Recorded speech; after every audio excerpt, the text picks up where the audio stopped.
জানানো যাইতেছে যে বর্তমান প্রিপেড মিটারে জনগণ অতিষ্ঠ। তাই প্রিপেড মিটার বাতিলের দাবিতে আজ 26 জানুয়ারি রোজ রবিবার আজ 26 জানুয়ারি রোজ রবিবার পিডিবির মোড় বিদ্যুৎ ভবনের সামনে সকাল 11 ঘটিকার সময় এক শান্তিপূর্ণ মানববন্ধন অনুষ্ঠিত হইবে।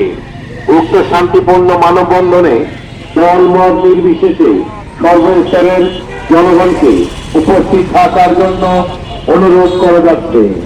অনুরোধ ক্রমে আহ্বায়ক প্রিপেড মিটার ভুক্তভোগী বিদ্যুৎ গ্রাহক স্বাস্থ্য রক্ষা কমিটি দিনাজপুর। প্রিপেড মিটার বাতিল করতে হবে।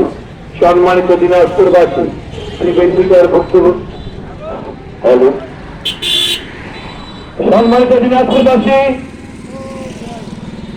আজ দিনাজপুরে আমাদের সকলেরই গলার কাটা প্রিপেড মিটার বাতিলের দাবিতে মানববন্ধন আর 10 মিনিটের মধ্যেই আমরা শুরু করে দিব। আপনারা এখন এদিক সেদিক ঘোরাফেরা করছেন, সকলকে মানববন্ধনের সাথে অনুরোধ করে যাচ্ছে। লোক মারা গেছে তো ওদের জানাজা 11টায়, জানাজা শেষ করে সবাই আসবে। মারিবে না, ওদের টেনশন আছে। হ্যাঁ আসি।